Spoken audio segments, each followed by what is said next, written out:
In a world where our minds are constantly bombarded by digital stimuli, what happens when we lose control over our consumption? Imagine a society where every waking moment is dictated by screens, and our very thoughts are shaped by the endless stream of low-quality content. Welcome to Mindspire, the dimension of brain rot. Today, we delve into the effects of brain rot.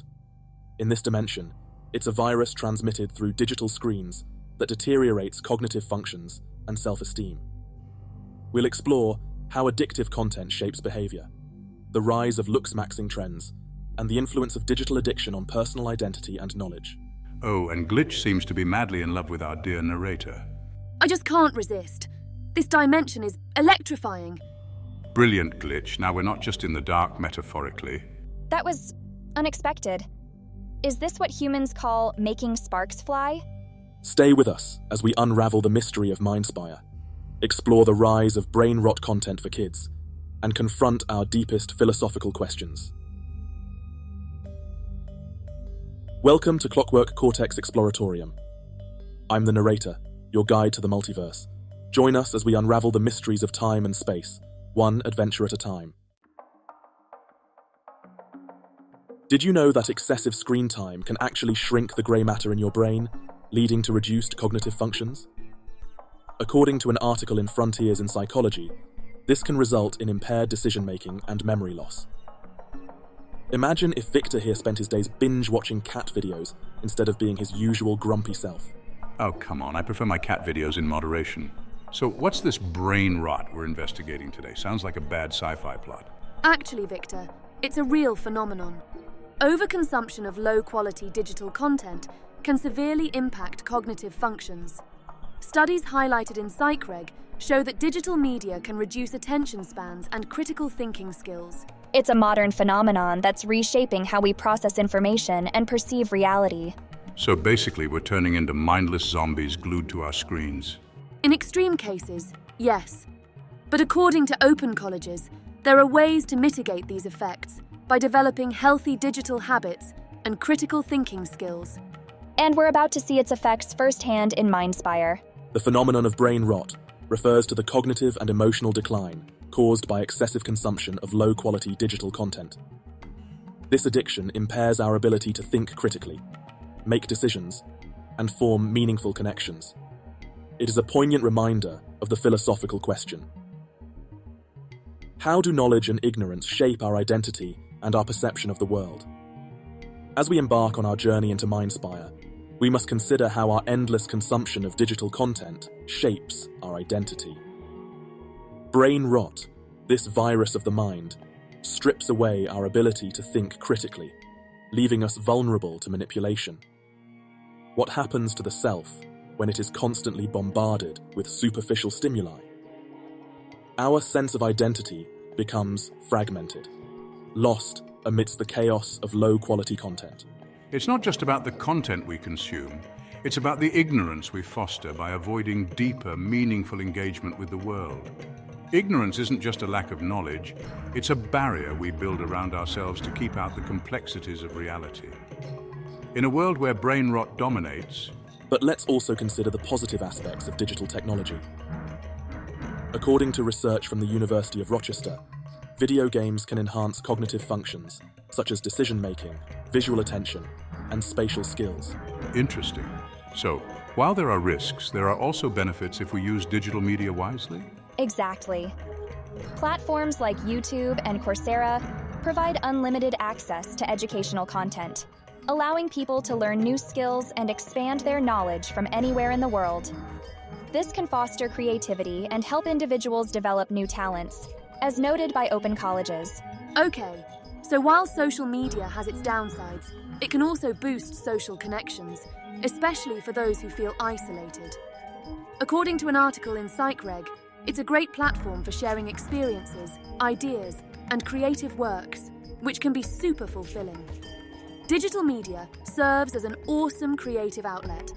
Platforms like YouTube, TikTok, and Instagram let people express themselves and share their talents with the world. It's all about finding the right balance between overconsumption and exploration. We've arrived at the gates of Mindspire, a city overwhelmed by digital chaos. But it seems our entry is blocked by these peculiar guards. Halt, adventurers. No one passes without proving their meme skills. Yeah, you gotta create memes of each other. It's the only way to enter the city of memes and dreams, man. The guards are cartoonish and quirky, one resembling a giant humanoid lemon, and the other a sentient piece of toast with a buttered face. Oh, great. Now we have to entertain these oversized breakfast items. This is gonna be so fun. I can't wait to make a meme of Victor. Yes, make us laugh or no entry for you. Yeah, like show us your meme magic, dudes. All right, here's mine of Glitch. When you ask Glitch for directions and end up in a black hole. I couldn't help myself. Here's one of the Narrator. When the Narrator calls us for an important lecture, and it ends up being the history of sand. Very funny, Victor. Here's mine of Aurora. When Aurora tries to be sarcastic but ends up being too polite. Well, here's mine of Victor. When Victor's arrogance is the only thing keeping the ship afloat. Ha ha ha! These are perfect. You may enter Mindspire. Totally tubular, man. Welcome to the city of endless memes. This city is more than just a digital playground. It's a testament to the effects of brain rot, where memes and low-quality content rule. Let's hope the rest of this place isn't as absurd as those guards. I kinda liked them. They were fun. Let's stay focused. We have a mission to complete. Hey, I can't believe they bought it. What a bunch of tools. Yeah, and we're not even really here. Can't they see the screens or recognize projections? Man, what are they on to think a giant lemon and a slice of toast are guards? Haha, adventurers are so gullible. Remember, it's all just a game, folks. The real adventure is in questioning what's real and what's not. Good luck in there, meme masters. Try not to get lost in the brain rot. Yeah, and don't forget to like and subscribe, dudes. As we walk through the city, we see digital monitors playing content catered to each viewer's personal interests. Whoever watches the screen will see what they desire most, but at a cost.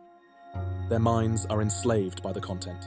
The term brain rot originated in the early 21st century, referring to the cognitive decline caused by excessive consumption of low-quality digital content. According to scientific studies, constant exposure to quick, dopamine-inducing content can reduce attention spans and critical thinking abilities, as noted in Frontiers in Psychology. What's with all these ads? They're everywhere. You won't believe what happens next. Click here to find out how a cat became the CEO of a Fortune 500 company. Get out of my way. This place is a nightmare. Victor, calm down. We need to stay focused. Wait, what's this? Shocking news. Scientists discover miracle drug to help you lose hair. Become bald in 30 steps? Click to read more. We observe the inhabitants showing signs of mental deterioration, such as decreased attention spans, repetitive behavior, and lack of critical thinking. A world driven by addictive digital content, this place is a nightmare. It's like the ultimate dopamine trap. Says the ex-villain who trapped people in an endless loop of pay-to-win mobile games. That's old news, man. Also, I can't stand rip-off artists. Now that we've entered Mindspire, let's delve into the history and impact of brain rot. Research indicates that overexposure to social media and short-form content like TikTok can lead to issues such as decreased attention spans, impaired memory, and reduced capacity for deep thinking. According to a study in Healthline, these effects are particularly pronounced in children and adolescents, who are still in critical stages of brain development. However, there are positive aspects to consider as well. Video games, for instance, have been shown to improve cognitive functions like problem-solving, spatial skills, and decision-making. An article in MDPI highlights how video games can enhance brain function through increased activation in key areas like the frontal and parietal lobes. Beyond the scientific studies, we also see how media consumption alters personality traits. According to PsychReg, people who consume too much low-quality content often show increased distractibility, reduced empathy, and impaired critical thinking skills. Doom scrolling sounds like a bad trip. So, who's getting hit hardest by brain rot? Kids and teens. Their screen time has skyrocketed since the pandemic. Studies show they're spending up to 9 hours a day online. That's a lot of brain-rotting content. But let's also consider that digital technology can be a powerful educational tool.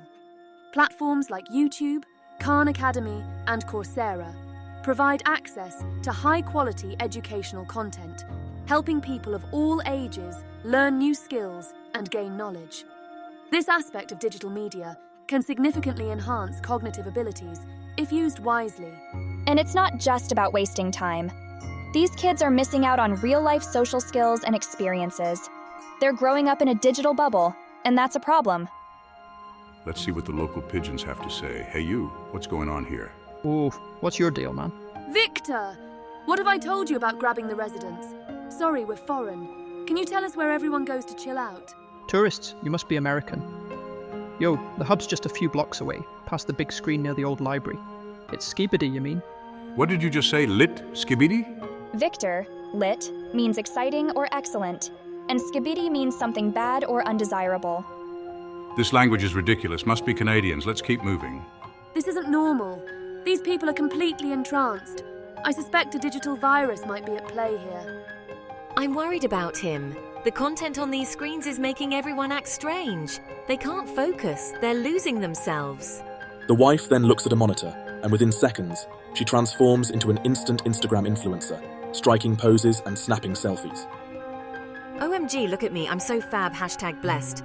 Nearby, a group of teens suddenly starts making TikTok dance videos, completely oblivious to the chaos around them.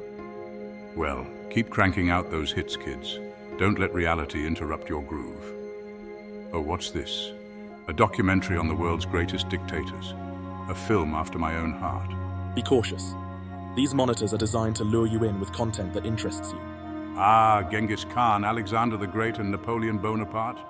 What magnificent bastards, their strategic brilliance and unwavering control, sheer genius.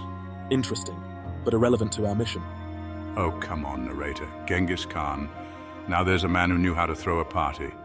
Pillaging, conquering, and still finding time to father thousands of children. But if we're talking sheer lunacy and over-the-top dictatorship, how about Caligula? Now there's a chap who knew how to keep things interesting, appointing his horse as a senator. Can you imagine the parliament meetings? Nay on the budget, nay on the foreign policy. Absolute madman, but you have to admire the creativity. Though not someone you'd want running the local PTA. Wow, look at those gears and cogs. So intricate. I could get lost in this forever. OMG, the Turbo Dust Eliminator 5000. I need this. And the Quantum Mop 3000. So shiny. Ugh, what's happening? My processors are lagging. Narrator. You're the most beautiful construct in the known multiverse. Known multiverse? So that means that based on what we know of the multiverse, which isn't much, that makes me unattractive? Ow, my brain. Like, OMG, why am I wearing a maid uniform? Crap, it's past my Twitch streaming time. Oh wells, I only have like 12 followers, and they're all cleaning constructs back on the ship anyhow. Oh, selfie! Hey, narrator. Ever wonder what it'd be like if we were, like, super close? You and me solving mysteries together? Our primary function is exploration and analysis, Glitch. Emotions are not a part of my programming. Bummer, you're missing out.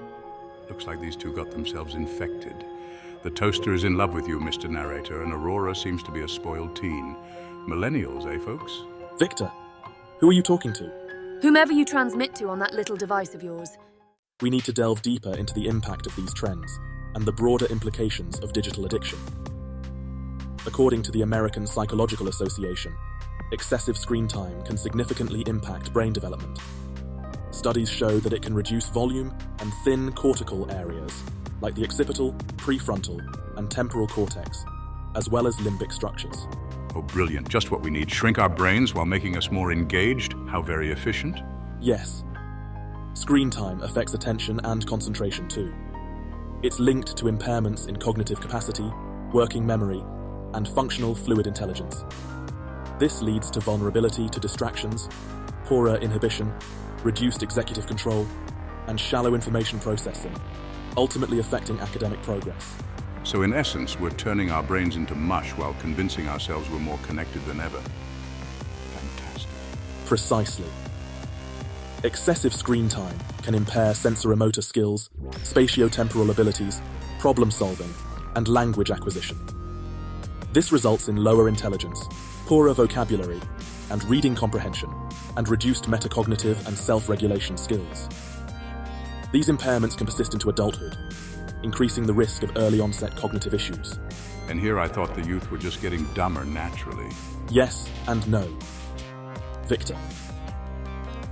Excessive screen time is linked to emotional and behavioral disorders, including anxiety, depression, and social network deficits. These impacts are similar to symptoms seen in older adults with cognitive impairments and can increase the risk of neurodegenerative diseases. Oh joy. So we're breeding a generation of anxious, depressed, and cognitively impaired individuals. Just perfect.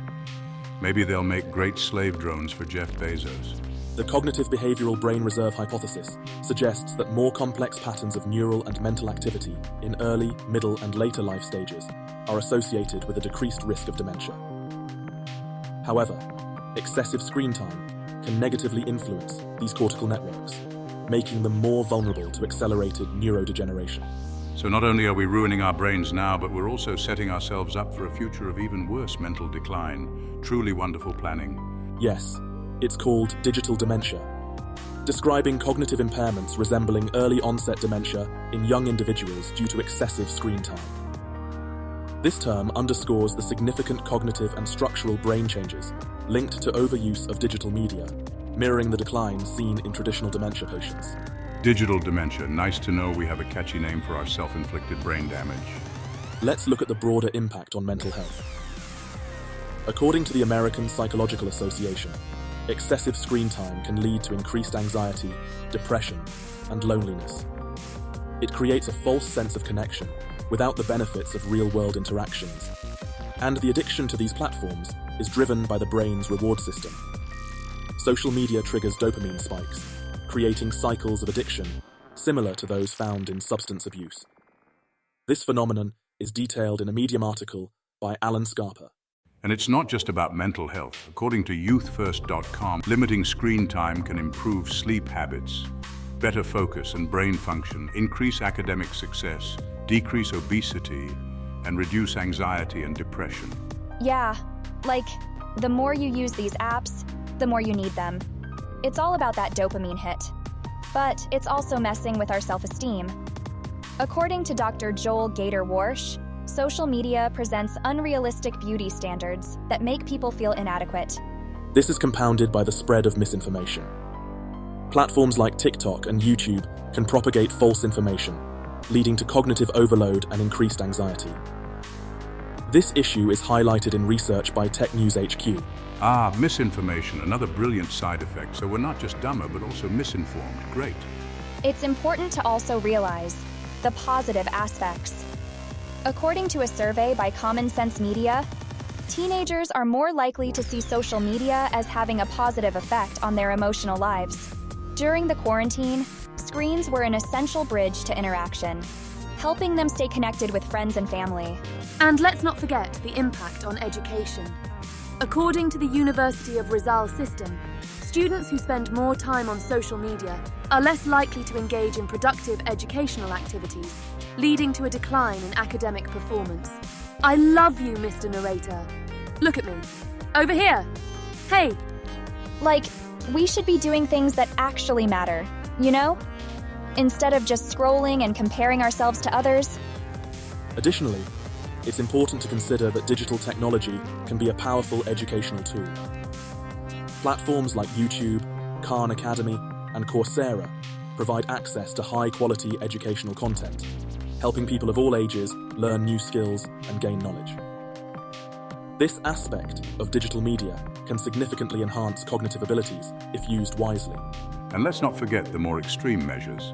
The BBC article on looksmaxxing mentions practices like bone smashing and starve-maxing, which are dangerous and harmful. These trends promote a toxic culture of perfectionism and unrealistic beauty standards. Wait, am I seeing this right? Yeah, like, everyone wants to look smacks now. Boys are doing this thing called mewing, and even hitting their faces with hammers to look more attractive. It's so delulu. What the f are you serious? Looksmaxxing is a trend where individuals try to maximize their physical appearance based on certain beauty standards. It ranges from basic hygiene to extreme measures like plastic surgery and even bone smashing. According to Dr. Jamila Rosedal, this trend has ties to incel communities and can lead to dangerous behaviors. Yeah, like, everyone wants to be perfect, but it's making us all so miserable. Maybe we should just, log off and go touch some grass or something. Hey, Mr. Narrator, do you like me with my hair up or down? It looks fine the way it is, Glitch. Aurora, did you see that? He just looked at me. My heart is a steam engine. He's so dreamy. OMG. You guys, I almost totally forgot. We have to talk about Skibidi Toilet. It's this super viral trend and everyone is doing it.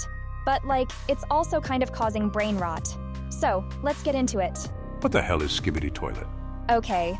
So, Skibidi Toilet is this super funny and weird dance meme that went viral on TikTok and YouTube. It's basically people doing this crazy dance while pretending to, be sitting on an invisible toilet. The music is super catchy, and it has these silly lyrics like, Skibidi wa pa pa. It's so random. Skibidi Toilet? Seriously? Yes, narrator. Skibidi Toilet is this bizarre internet trend that's super popular, especially with kids and teens. It's all about these weird, funny videos with toilets that have human heads, dancing to catchy but nonsense music. While it seems like harmless fun, there are concerns about its impact on cognitive and social development. I've burned fewer brain cells sitting on an actual toilet. But hold on, it's not all bad. According to Maddie Buxton from YouTube's Culture and Trends team, these trends can actually build a sense of community and nostalgia. They get people to dig into the backstory and lore, which can be kind of educational and fun in its own way. So, while there are concerns, like the potential for decreased attention spans and less meaningful interactions, there's also a side where engaging with these trends can foster creativity and community involvement. But what makes these trends so addictive and influential? Dr. Jonah Berger from Wharton says viral stuff is so shareable because it's funny, simple, and emotional. It hits your brain's reward system, making you feel good and want more. So, people get hooked on these trends because it makes them feel good? Totally. These videos give you a quick rush, making you keep watching and ignoring important stuff. It's called brain rot, where too much junk content messes with your brain and attention span. But why do these trends become so pervasive, especially among kids and teens? Teens are super into these trends because their brains are still growing. The part that helps with decisions and control isn't fully there yet, so they do risky stuff for fun. Plus, everyone wants likes and follows, so doing crazy things online gets them noticed and makes them feel popular. Psh, millennials. I see. However, it's also important to consider the counterpoints. According to Dr. Jonah Berger, a professor at the Wharton School of the University of Pennsylvania, viral content often has positive social effects by fostering a sense of community and shared experience. Participating in viral trends can help individuals feel connected to a larger group and improve their social bonds. And during tough times, stuff like this can be a good distraction and a way to stay connected with friends. I suppose if you're going to waste time online, you might as well be part of a global meme culture. Just don't forget, if you want to see some nature, you have to go out and step in it sometimes. Hey everyone! Aurora here, bringing you the latest slang straight from the heart of the digital universe. Today, we're diving into the terms that are absolutely lit. Great, we're being educated by a wannabe influencer. What's next, a makeup tutorial? First up, we've got cringe. You know, that feeling when you watch something so awkward it makes your skin crawl. Like Victor trying to dance. I have moves, Aurora. They're just too advanced for you. Moving on, drip is all about style. When someone's outfit is on point, you say they have serious drip. Right, because nothing says serious like using a word that sounds like a plumbing problem. Next is glow up. It's when someone goes through a major positive transformation. Think of it like Glitch here, going from quirky AI to full-on genius. Then there's main character energy, which is all about exuding confidence and presence. Like me, right now, owning this presentation. Glitch, can you give me some space, please? Oh, sorry, I was just mesmerized by your main character energy. Back to business. High key means something obvious and out in the open, while low key is more subtle. For instance, I'm high-key enjoying this new personality. And I'm low-key regretting ever waking up this morning. Hits different is when something has a unique impact, like how Victor's sarcasm always finds new ways to hit differently every day. Glad to be of service. Finsta is a private Instagram account. Bet is used to agree or confirm. Vibe check is assessing someone's mood. Sheesh expresses excitement or disbelief. And bussin' means exceptionally good food. Please tell me we're done. Almost. Now for some newer terms. Skibidi is used for something bad or undesirable. Phantom tax is taking someone's food as a joke. Ohio describes something weird. Riz is charisma, and Livydoon is named after a popular influencer. And that's your crash course in slang. Stay lit and keep vibing. Thank you, Aurora, for that piece of useless knowledge. Now, let's focus on finding out how this virus spread and how to stop it. Or we can just keep listening to Aurora's influencer wisdom. Either way, we're doomed. Hey, Victor, I have a plan. What's your plan? Start up another 6 TikTok accounts? I'm serious.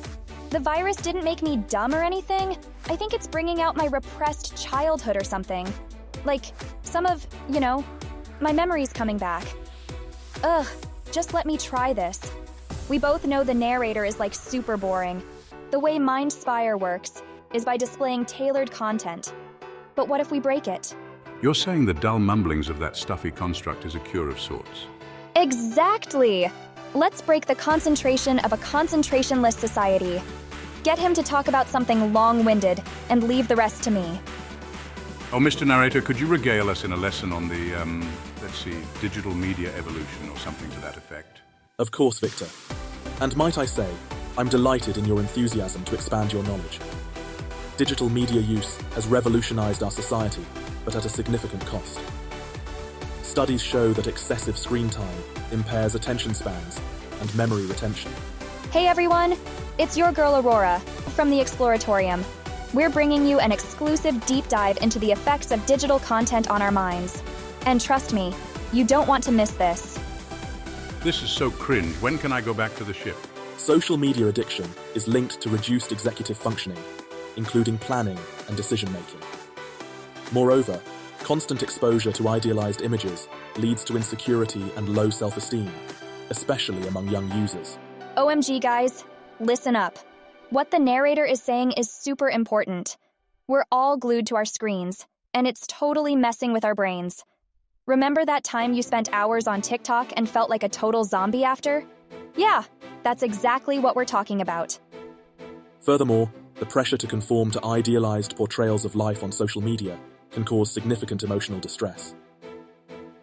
Dr. Joel Gator-Walsh explains that this can lead to negative body image and disordered eating. Practices like looksmaxxing, where individuals go to extreme measures to enhance their appearance, are particularly concerning. These measures can include dangerous activities like bone smashing and starve-maxing, which have severe physical and psychological consequences. Listen to him, kids. Knowing is half the battle, G.I. Joe. Practices like bone smashing highlight the lengths to which individuals will go to meet unrealistic beauty standards, reflecting broader issues of self-worth and identity in the digital age. Our journey through Mindspire has highlighted the importance of balancing digital consumption with real-world interactions and meaningful activities. Totally. But let's not forget that digital stuff can also be super beneficial. It helps us stay connected, especially when we're apart from friends and family. Plus, there are tons of educational apps and videos that make learning fun and interactive. And that's a wrap from your girl Aurora. Stay tuned for more awesome insights from the Clockwork Cortex Exploratorium. Remember to like and subscribe. Be arches. He, Mr. Narrator. All this talk of action had me thinking, you're amazing, and maybe one day you'll see it too. Now, no more words. Sometimes actions speak louder. It's supposed to be actions speak louder than words. Holy shh, are you actually kissing him? Sparks, watch out for the sparks. Aurora, get back. What the ever-loving heck? They caused a power surge that knocked out all electricity? Wow, looks like Glitch's idea of romance really lights up the night. Or, shuts it down. Mweehehe, now it's my time to shine. Gotta get this up before the power comes back. All right, that's enough. Glitch, your circuits are completely scrambled. Time to fix you up. Oh, Victor, you're just jealous. Narrator understands me. Yeah, let's get you back to normal before you say something you'll regret. But I meant every word, Narrator. You're special. Your expressions of affection are noted, Glitch. Now allow Victor to repair you. Okay, Glitch, hold still. As the power turns back on, it appears that my deep dive monologue was filmed and now broadcasted on all the monitors. Seeing something that wasn't tailored to them broke the trance and eliminated the virus. But for how long? What are the implications? Does this mean they need to offset their viewing habits to watch something they don't want to? It means, dear narrator, go read a book, people. As we consider the people of Mindspire, we witness the profound effects of unchecked digital consumption. This raises critical questions about the nature of self. Are we merely defined by our online personas, or is there more to our identity than what we project on social media? It feels like everyone here has lost a part of themselves. They're all trying so hard to fit into these digital molds that they've forgotten who they really are. The content here is so addictive because it plays on our deepest insecurities and desires. It's designed to keep us engaged, but at what cost? We're trading our ability to think critically and form meaningful connections for instant gratification. Indeed. In Mindspire, the nature of knowledge and ignorance becomes apparent. Knowledge here is superficial and fleeting, driven by viral trends and sensationalism. True understanding requires depth and contemplation, which are sacrificed for continuous engagement. It's like everyone's just scrolling through life, missing out on the real experiences that shape who we are. They're so focused on their screens that they can't see the world around them. And the more they consume, the more ignorant they become. It's a cycle of endless distraction, pulling them further away from self-awareness and genuine knowledge. Oh, that reminds me. Yoink! Victor, did you steal that guy's wallet? It's empty anyhow, no harm, no foul. This digital addiction distorts our sense of self and reality. It raises the essential question: how do we maintain our identity and critical thinking in a world that constantly bombards us with shallow content? Ah, the age-old quest for identity. Are we philosophers now? But let's not get too melodramatic. Remember, digital content isn't all bad. It can be a powerful tool for learning, connection, and creativity. While the residents of Mindspire became hollow versions of themselves, defined by the content they consume rather than their true selves, it's a stark reminder of the dangers of losing ourselves to digital escapism. But it's also a call to use digital media responsibly. Our investigation reveals that the brain rot virus originated from Nexus energy interactions, which we have encountered in other worlds. Here, the virus gathers people's personal information, whereas in other dimensions, it forced inhabitants to give up resources, such as food, spiritual energy, and technology. Victor, can you set up a beacon? My analysis of the Nexus is coming to a point. Once we counter it, we can at least eliminate the virus. It will be up to the citizens here to move on from this. Or continue liking and subscribing? Setting up a beacon to counter a brain rot virus, just another day in our whimsical lives. But sure, let's save the world again. And maybe after this we can relax with some quality cat memes, or continue liking and subscribing as Aurora suggests. Because clearly that's the path to enlightenment. Well, that was a mess, but we managed to pull through, didn't we? So how come you two didn't get infected? As a reformed villain, I'm trained to resist. Years of conditioning and mental fortitude, you know. As an artificial construct, I do not possess emotions in the traditional sense. Additionally, I neglected to clean my glasses during our trip, thus avoiding exposure. I need to finish our transmission, if you'll excuse me. Well, whatever it was, I'm just glad you guys were there to fix us. Thanks, Victor. Anytime, Glitch. I've never been that good at fixing toasters, but here we are. Aurora, I think I have real feelings for the narrator. Is that possible for a construct like me? Of course, Glitch. Feelings are part of being alive, and you're as alive as any of us. It's what makes you human. But I'm not human. Breaking your programming, huh? Fascinating. I've always had these feelings, but the virus amplified them. I feel love and a desire to spend the rest of my life with the narrator, and not in the exploration sense. It's romantic. Yes, but a mere construct isn't programmed to have feelings, yet here you are, a broken construct. Victor! Relax, it's not an insult, Aurora. A broken construct, yet more human. AI constructs have limits, yet you broke your programming, your written destiny. Fascinating. So I wasn't born on Earth 1. I don't know my origins, but I was sent there during the dawn of their civilization, watching, instructed to observe and not interfere. But one day I did. That's when I knew I broke my programming and feared this upgrade. Fascinating. Wait a moment, I feel weird. 01101Y1CU1. Aurora, you seem to be transmitting something. I know, it was involuntary. Something in my programming? I'm hesitant to check. If it were the toaster here, sure, but you're more human, with an actual human brain, albeit implanted with chips and whatnot. Ending transmission. Begin closing statements. Glitch, feelings, emotions. I'd be remiss to jump to conclusions, but I want to travel with you as well. Once I understand what this means, we will communicate with one another. I know your original role on Earth 1, what your purpose was. As we set our course for the next adventure, we find ourselves approaching a planet that resembles Earth 1, but from centuries ago, dominated by ancient Egypt. The mysteries of the past await us. Help our channel grow, like and subscribe, and if there are any topics you're interested in, let us know in the comments. The multiverse is a vast space. The chances of encountering your world is a possibility. Keep exploring, adventurers.